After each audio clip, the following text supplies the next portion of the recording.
E vamos aqui abordar um tema bastante importante para quem está acompanhando essa questão do pacote do veneno, é que especialistas da Organização das Nações Unidas, ONU, pediram ao Senado que seja rejeitado o chamado pacote do veneno. A gente vai falar sobre esse assunto com a Nayara Bittencourt, que é advogada da Terra de Direitos, que faz parte da campanha permanente contra os agrotóxicos e pela vida. Olá, Nayara, bom dia, seja bem-vinda.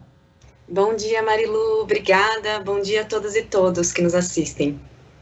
Bom, Nayara, vamos lá. Você participou, né, da audiência pública, né, sobre o pacote do veneno na semana passada, né, que durou 2 dias aí no Senado.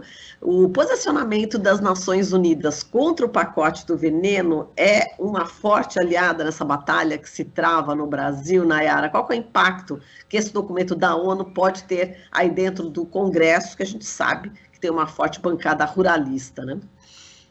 Bom, de fato, o documento da Organização das Nações Unidas, assinado por vários especialistas, então não é somente o relator de resíduos tóxicos que assina, mas também relacionado aos direitos indígenas, das mulheres. Então, é um documento bastante robusto e, na verdade, ele reforça várias recomendações e posicionamentos que a Organização das Nações Unidas já vinha adotando.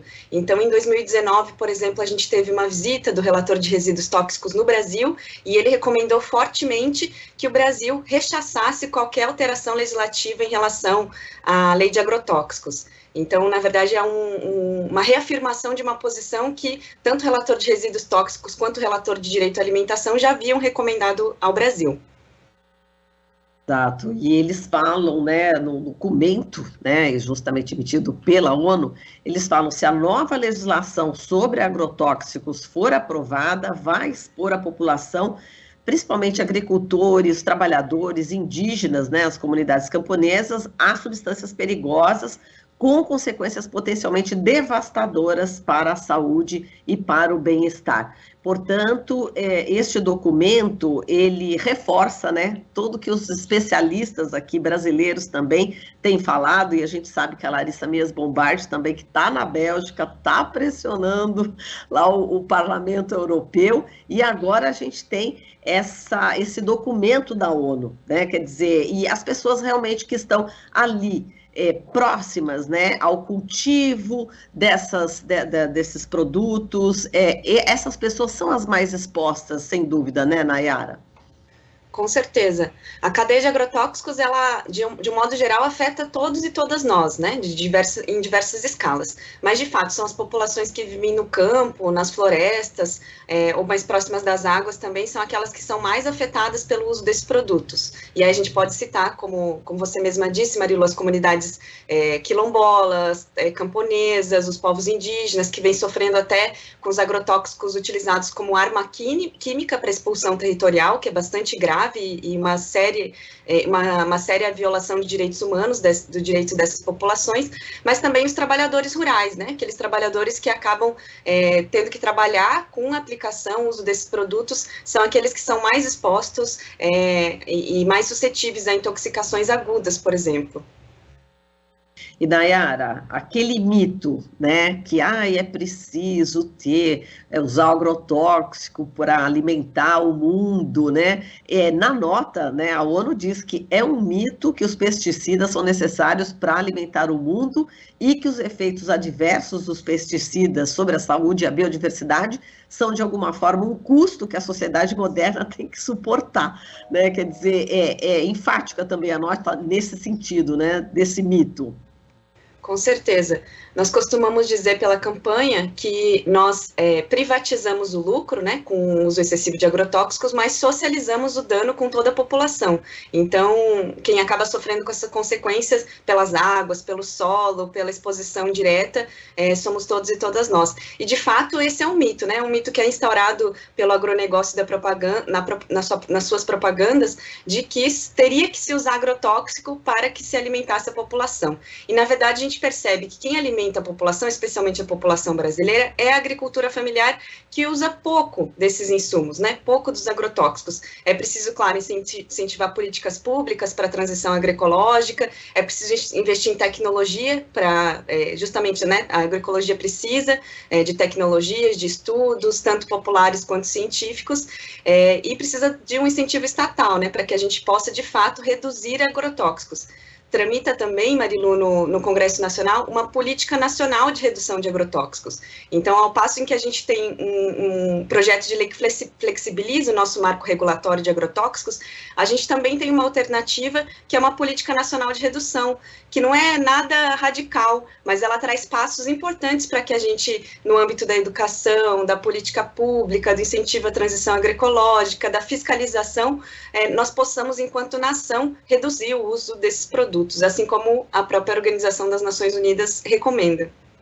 Exato. Agora, o que não é mito é essa ligação estreita, né, das empresas do agronegócio com as empresas de agrotóxicos, né? A gente teve aí um estudo recente, né, da nossa querida Larissa Mies Bombardi, autora aí do relatório Comércio Tóxico, né, ofensiva do lobby dos agrotóxicos da União Europeia no Brasil. Ela fez esse relatório junto com Audrey Changway. Ela teve a oportunidade de estar aqui algumas vezes já, depois que ela fez esse relatório, e ela falou a respeito dessa ligação estreita e, digamos assim, enfim, você pode até falar melhor, né, como é que você vê essa ligação, né, desses parlamentares com essas empresas produtoras de agrotóxicos, né, principalmente aquelas que estão lá na Europa, né, a gente sabe que da Alemanha tem a Bayer e a BASF, enfim, essa ligação estreita, isso prejudica demais aqui o avanço justamente dessa política nacional de resíduo, para redução de resíduos químicos, não é isso, Nayara?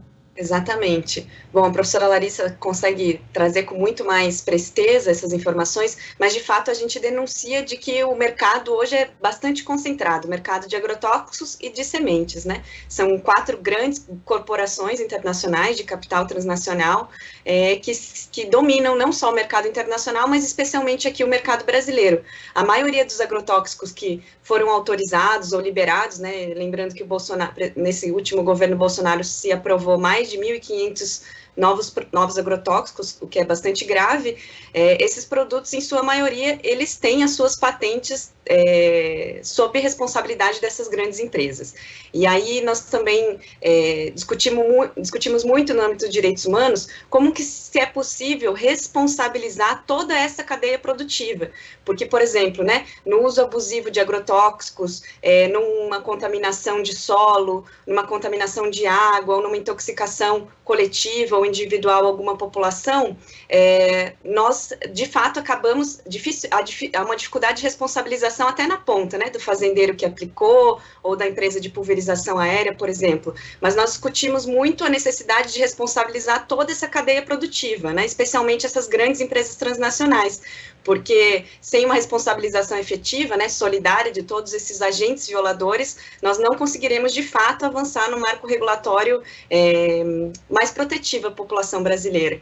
Até porque, Marilu, essas empresas elas têm uma influência em um lobby bastante grande dentro do Congresso Nacional, né, na Câmara dos Deputados, no Senado, mas também nos órgãos reguladores. Não dá para negar que há uma influência econômica e política bastante forte desse setor.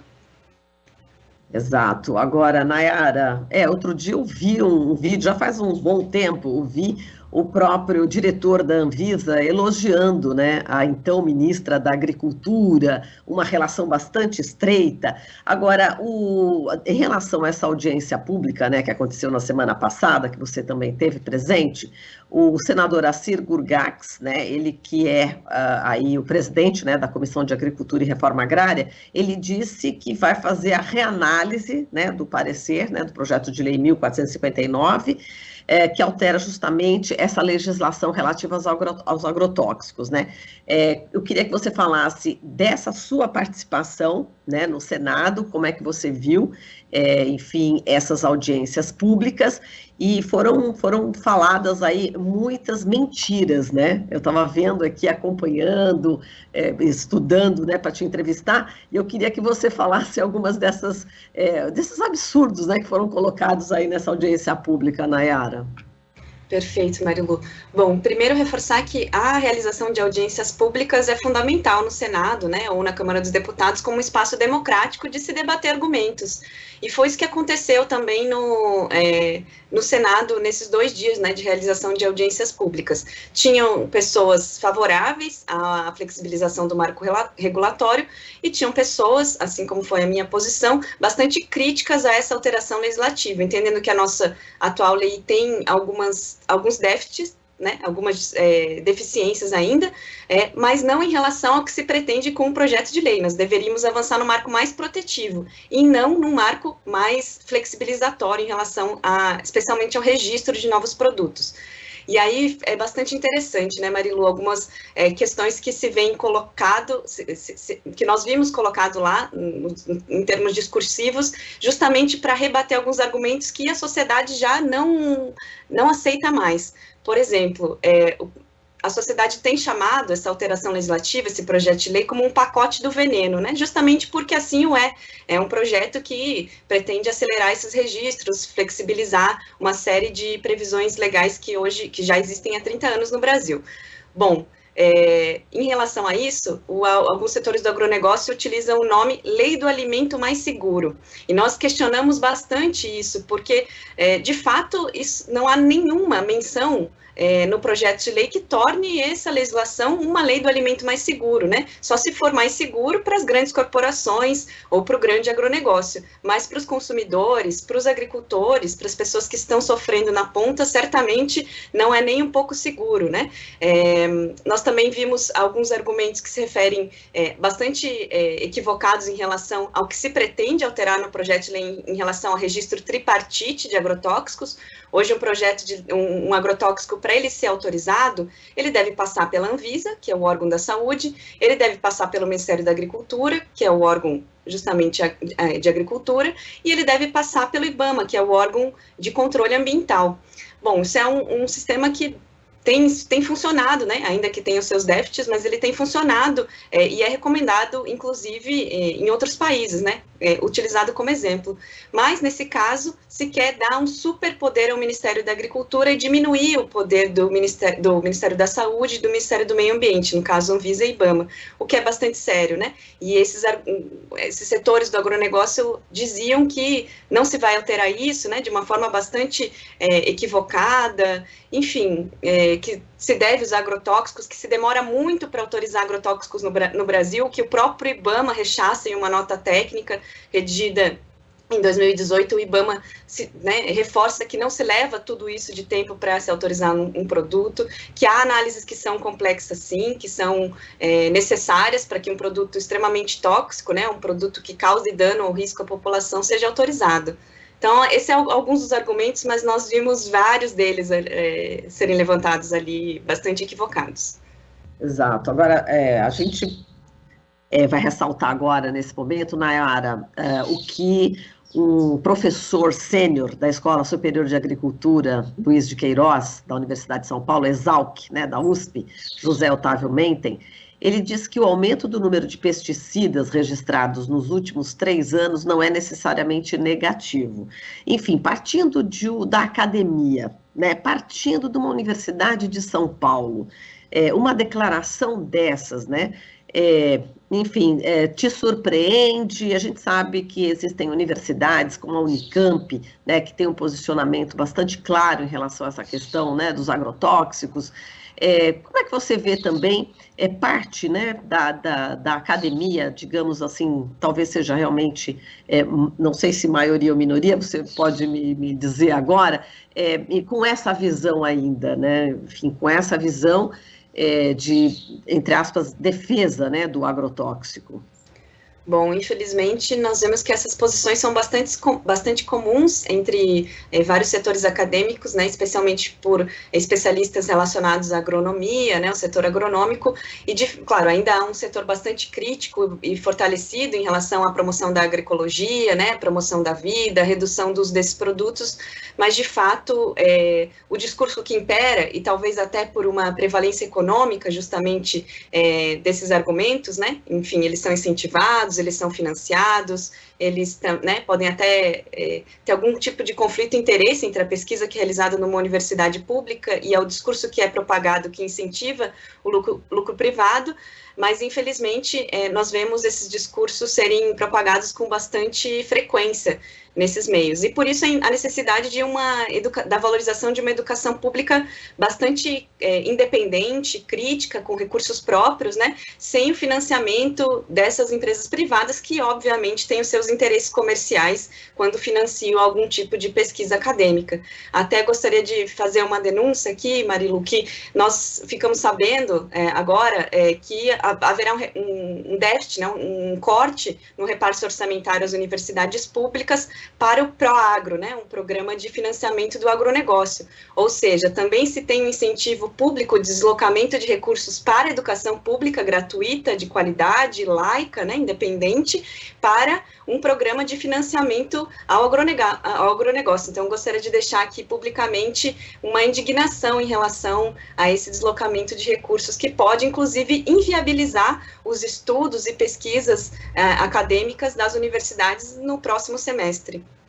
Exato, e a gente está falando aqui de vida, não é isso, Nayara? A gente está falando de vida, de preservação de vidas, já que existem inúmeros estudos também científicos que comprovam, né, essas mortes, e você mesma colocou essa questão dos agrotóxicos como arma química, né, contra populações, por exemplo, indígenas, né? Então, realmente é muito importante, né, Nayara, essa denúncia. E é importante que todos, enfim, a sociedade se conscientize, não é isso, Nayara? Todos nós estamos aí envolvidos nessa questão e cada um de nós, de alguma forma, pode atuar, né?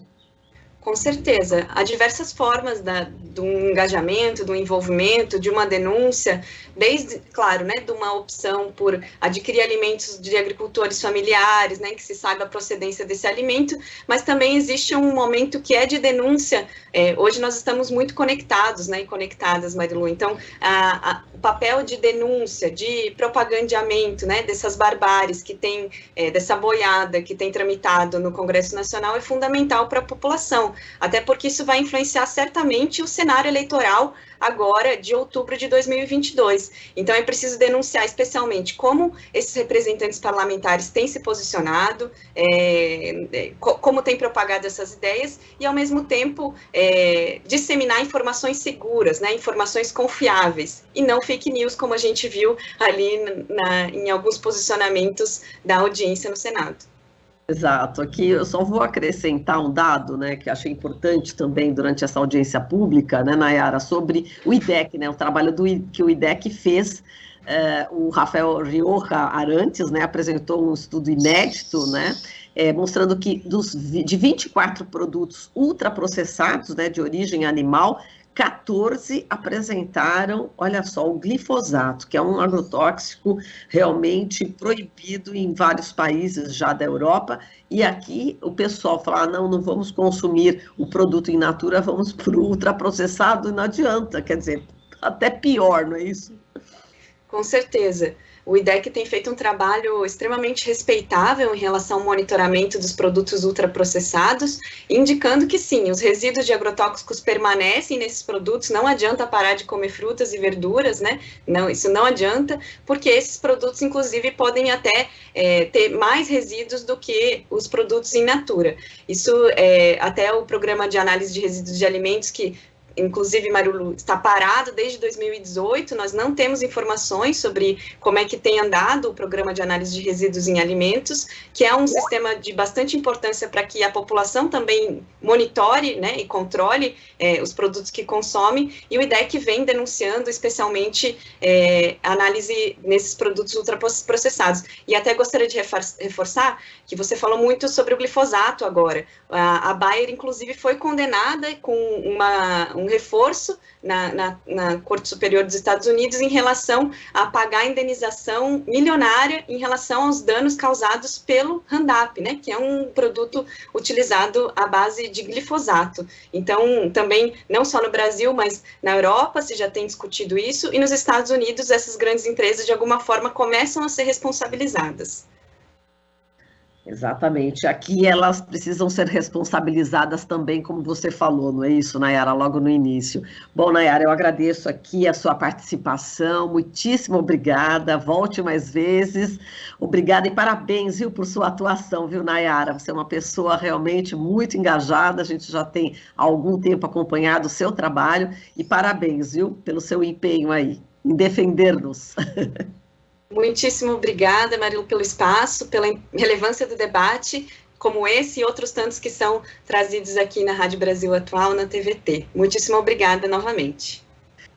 Obrigada, Nayara. A gente falou com a Nayara Bittencourt, advogada da Terra de Direitos, que faz parte da campanha permanente contra os agrotóxicos e pela vida. Você está ouvindo Jornal Brasil Atual. As notícias que os outros não dão.